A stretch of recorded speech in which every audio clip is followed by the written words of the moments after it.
boy who played with monsters, the smile that hides a psychological wound. Among all the players in Blue Lock, Meguru Bachira appears at first glance to be one of the easiest to understand. He smiles, he laughs, he dribbles like he is dancing, he treats football as if it were a playground. While others burn with ambition, rage, or insecurity, Bachira seems almost untouched by psychological burden. He appears free. Yet this perception is deeply deceptive. Beneath Bachira's playful demeanor lies one of the most psychologically complex inner worlds in the entire series, a world built not simply around talent, but around emotional survival.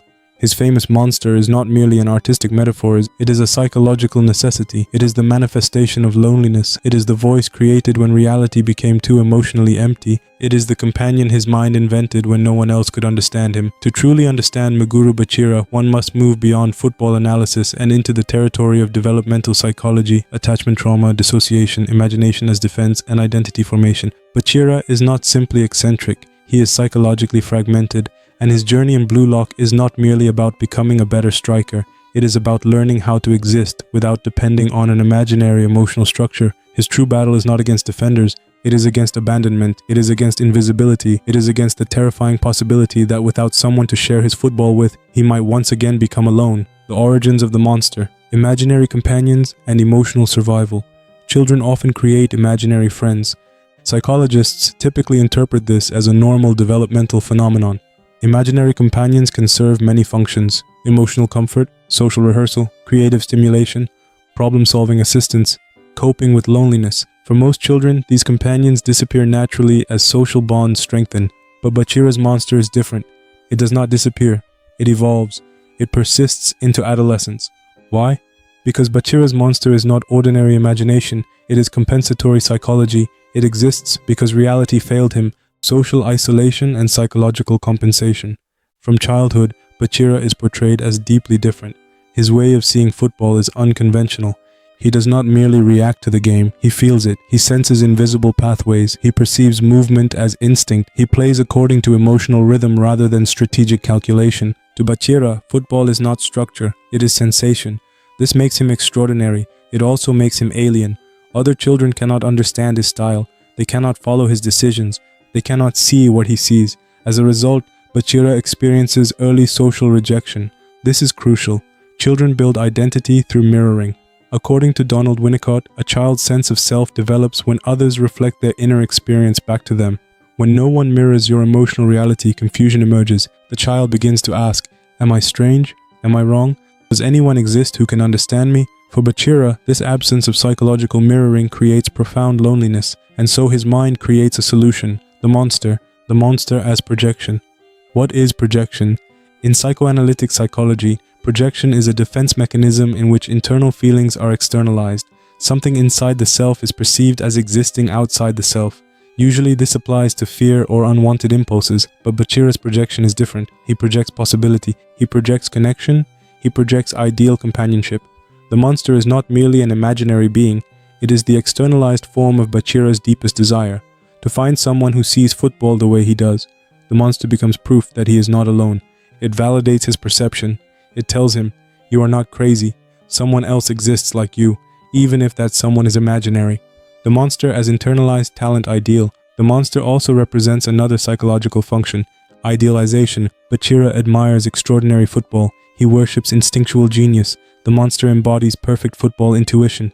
It moves exactly as Bachira wishes others could move. It understands him completely. In this sense, the monster is both a friend of future self.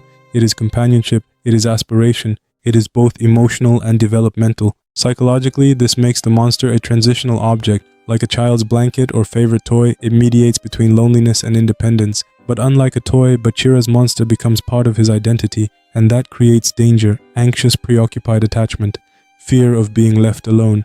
Attachment theory, developed by John Bowlby, helps explain Bachira's relational behavior. Bachira strongly displays signs of anxious, preoccupied attachment.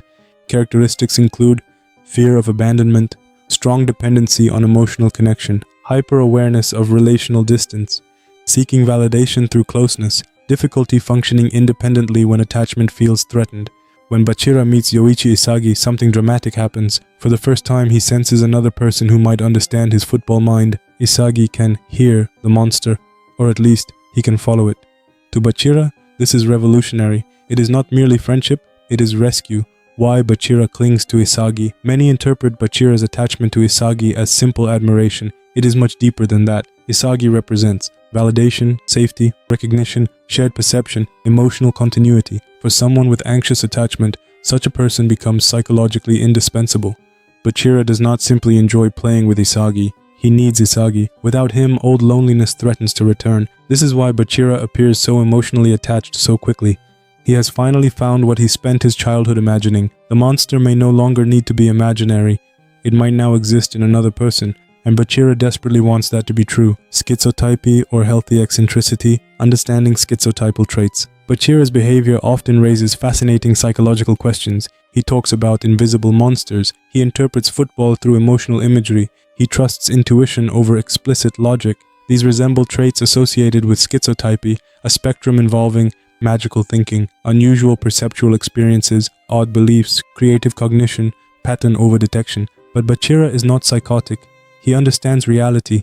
He functions socially. His monster does not impair him. Instead, it enhances him. This distinction matters. His experience likely reflects adaptive schizotypal creativity, not pathology. Magical thinking as cognitive advantage. Most athletes rely on convergent thinking, find the best solution, execute efficiently. Bachira uses divergent thinking, generate multiple possibilities, improvise, experiment, feel. This makes him unpredictable. Defenders cannot read him because Bachira himself does not always know what he will do next. His cognition is non-linear, creative, associative, intuitive. His monster language may simply be the symbolic framework his brain uses to access subconscious pattern recognition. What appears irrational may actually be advanced embodied cognition. In simpler terms, Bachira feels solutions before he thinks them. Football as emotional regulation. Why Bachira dribbles? Dribbling is more than skill. For Bachira, it is psychological regulation. When he dribbles, several things happen. Anxiety decreases, self-consciousness disappears, identity feels stable, joy emerges, loneliness fades. Dribbling is his emotional home. It is where he feels safest. This explains why, under pressure, Bachira returns to solo dribbling. This is not tactical selfishness, it is regression. Regression as defense mechanism. Regression occurs when psychological stress causes a person to revert to earlier coping behaviors. When Bachira feels abandoned or disconnected, he becomes more childlike. His play becomes primal, instinctive, independent.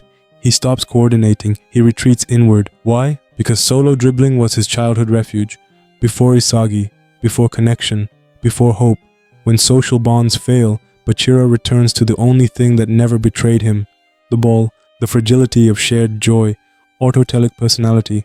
Psychologist Mihaly Csikszentmihalyi described the autotelic personality, someone who performs activities for intrinsic joy.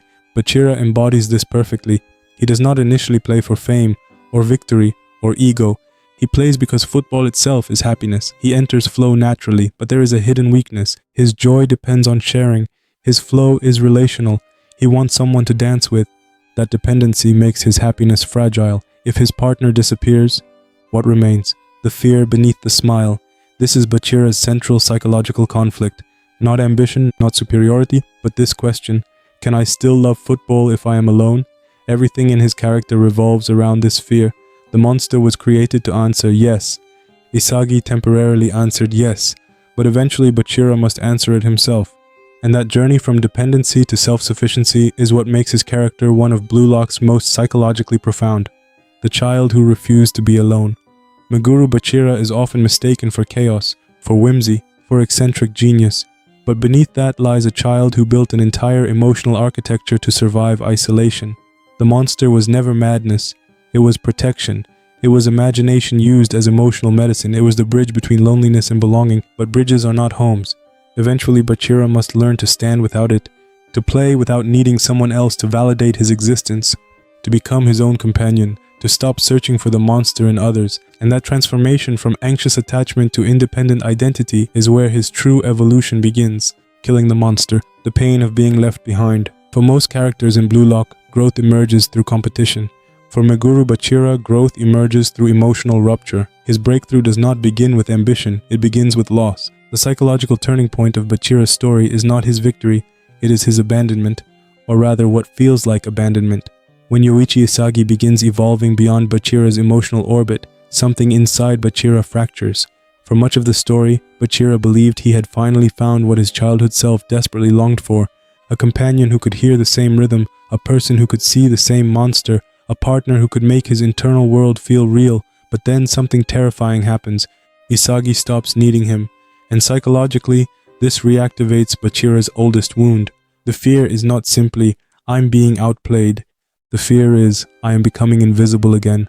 This is not competitive anxiety, this is attachment panic, and from that panic, Bachira's deepest transformation begins. Separation anxiety and the collapse of emotional dependency. When attachment figures change. According to attachment psychology, individuals with anxious, preoccupied attachment often depend heavily on emotional consistency. They feel safe when relational bonds feel stable. But when those bonds shift even naturally, their nervous system interprets it as danger. This is exactly what happens to Bachira. For Bachira, Isagi became more than a teammate. He became emotional validation, shared identity, psychological companionship, confirmation that Bachira's inner world was real. But Isagi evolves. He becomes increasingly autonomous, increasingly strategic, increasingly self-driven, and Bachira feels the distance immediately. To others, it is ordinary development. To Bachira, it feels like disappearance, the return of childhood fear. Trauma often operates cyclically. Present experiences reactivate past emotional wounds. Psychologists call this emotional reactivation. Bachira is not merely responding to Isagi. He is reliving childhood loneliness. His mind begins asking old questions. Was I only useful while someone needed me? If I am not chosen, do I still matter? Was the connection ever real? These fears are devastating because they challenge identity itself. For Bachira, football and companionship were psychologically fused. To lose one feels like losing both. This creates a crisis. Can I exist without someone beside me? The monster as dependency. The hidden trap of the monster. We explored how Bachira's monster functioned as a coping mechanism. It protected him. It comforted him. It prevented total emotional isolation. But every defense mechanism has a cost. The monster solved loneliness, but it also preserved dependency. Bachira never truly learned how to validate himself. Instead, he outsourced validation. First to the monster, then to Isagi, then to others who could understand. Psychologically, this creates externalized self-worth. His sense of identity depended on being mirrored. As long as someone reflected his football back to him, he felt real. Without that reflection, he destabilized. This is why Bachira's crisis is so painful. The emotional structure he built for survival is no longer sufficient. The monster can no longer save him. Dependency disguised as joy. Bachira believed he was playing for joy, and in many ways he was. But psychologically, that joy had become entangled with dependence. He loved football, but he also needed someone to witness that love. Without shared recognition, his joy felt incomplete. This is subtle but profound. It means his happiness was not fully intrinsic. It was relational, conditional, fragile. To mature psychologically, Bachira must separate football itself from the need to be seen while playing it. That separation is agonizing, but necessary. Killing the monster. Symbolic death as psychological transformation. One of Bachira's most important internal moments is his decision to kill the monster. This is not rejection, it is integration. To understand this, we turn to Carl Jung. Jung believed every person carries unconscious aspects of themselves, what he called the shadow. The shadow contains hidden desires, repressed instincts, disowned strengths, untapped identity. Healing occurs when the shadow is integrated into conscious identity. Bachira's monster is his shadow. It represents his instinct, his creativity, his courage, his genius, his loneliness, and his dependency. For years, he experienced these traits as external, something beside him, something guiding him. But true psychological maturity requires ownership. He must realize the monster was always me. Why this is so difficult? Integration sounds empowering. In reality, it feels terrifying, because once Bachira internalizes the monster, he loses his excuse. No invisible companion remains. No emotional safety net exists. No one else can be responsible for his brilliance. Now his talent belongs entirely to him, and so does the burden. This creates existential fear. If the monster is me, then failure is mine too. Dependency protects against shame. Self-ownership exposes vulnerability. This is why Bachira hesitates, why he suffers, why transformation feels like grief. He is not merely gaining confidence, he is mourning a psychological companion. Self-efficacy and the birth of internal trust. What is self-efficacy? Psychologist Albert Bandura defined self-efficacy as the belief in one's own ability to succeed, not optimism, not talent. Belief, confidence rooted in direct internal trust. Before his breakthrough, Bachira lacked true self-efficacy. He had skill, but not ownership. He trusted the monster. He trusted connection. He trusted shared rhythm, but he did not yet trust himself alone. That is the psychological shift. When he kills the monster, he stops asking, "Who can play with me?" and begins asking, "What can I create on my own?" That is independence. That is adulthood. The difference between confidence and self-efficacy. This distinction matters. Confidence can be temporary. It depends on outcomes. Self-efficacy persists even under uncertainty. Bachira's new mindset becomes, even if no one follows me, I can still play. Even if I am not chosen, I still exist. Even if I am alone, football still belongs to me. This is emotional liberation, not because loneliness disappears, but because loneliness no longer defines him. From external to internal locus of control. Who controls my identity? Psychology distinguishes between external locus of control, believing life is shaped by external forces. Examples: others decide my value. My success depends on being chosen. I need validation to feel real. Internal locus of control, believing one's own actions define outcomes. Examples: meaning, my value is self-generated. I define my own path.